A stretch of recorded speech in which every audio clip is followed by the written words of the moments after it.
Good morning বন্ধুরা, তোমরা সবাই কেমন আছো? নিশ্চয়ই ভালো আছো। আজ নিয়ে চলে এলাম তোমাদের জন্য পার্শে বাটা মাছের তেল ঝোল আলু দিয়ে। তো দেখো বন্ধুরা কেমন হয়েছে।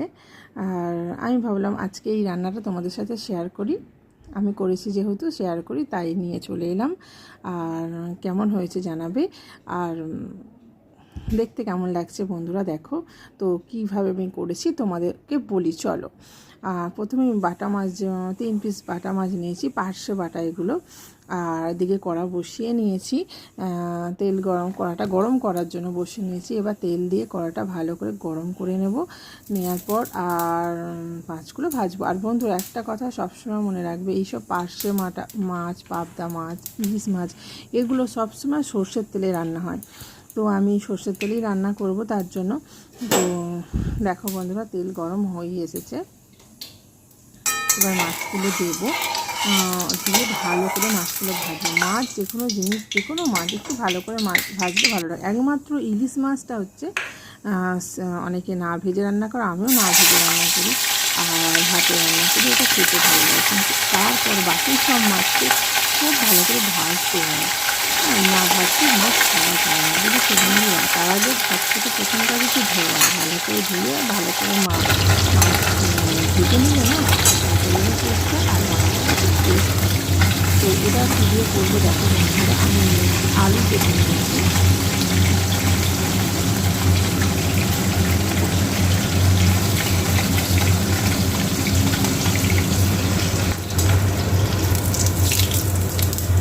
আলু কেটে নিয়েছি, টমেটো কেটে নিয়েছি। দেখো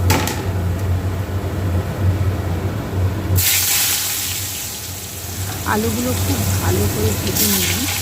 আর ভালো করে ভেজে নিয়ে আর টমেটো আর আদা ভালো করে পেস্ট করে নিয়েছি। তার আগে দুটো দিয়ে ফোন দিয়ে নিয়েছি আলু থেকে। আলুগুলো ভালো করে ভেজে নিয়ে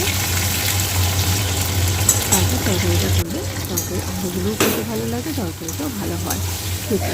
তো আমি আলুগুলোকে ভালো করে ভালো করে ভেজে নিচ্ছি। আর তার মধ্যে একটা পেস্ট বানিয়ে নেবো, টমেটো আর আদার পেস্ট।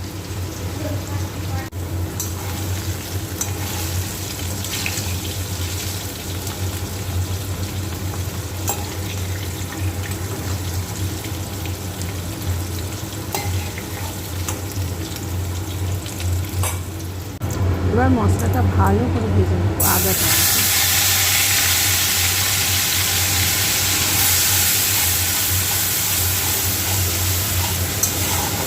আর এর মধ্যে দিয়ে নেবো জিরে গুঁড়ো আর হলুদ।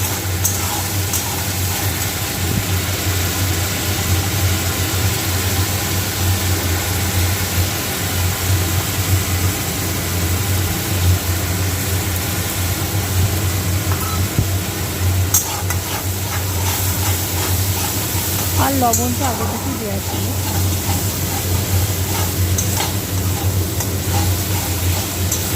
মশলাটা ভালো করে ভাজিয়ে নেবো।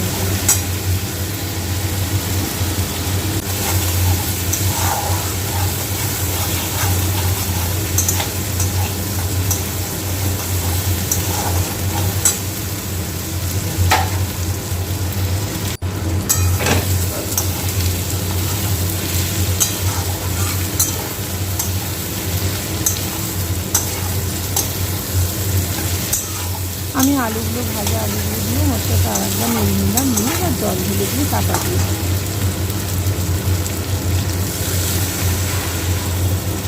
মশলার বাটি ধোয়া জলটা দিয়ে দিলাম।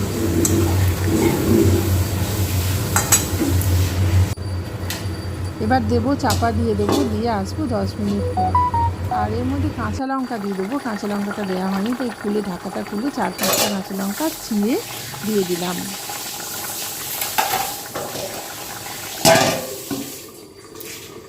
চলো 10 মিনিট পর এলাম, তারপর ঢাকা খুলে দেখি আলুগুলো সেদ্ধ হয়েছে কিনা।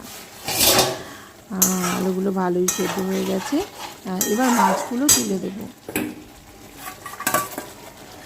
আর উপর থেকে দিয়ে দেবো ধনে পাতা কুচিয়ে করে রেখেছি, সেটা উপর থেকে দিয়ে দেবো।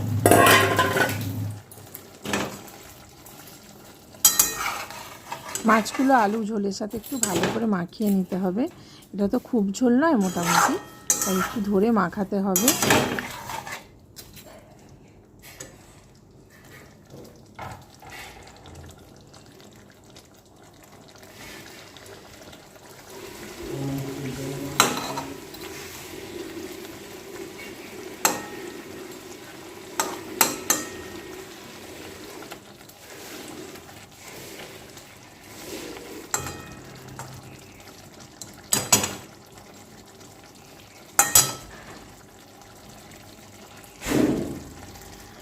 দেখো বন্ধুরা কেমন হয়েছে কমেন্টে জানাবে। আমি যদি কিছু ভুল করে থাকি সেটাও বলবে আমাকে। আর দেখতে কেমন হয়েছে ভালো লাগলে লাইক কমেন্ট শেয়ার করে দিও। আবার আসবো নতুন আরেকটা ভিডিও নিয়ে।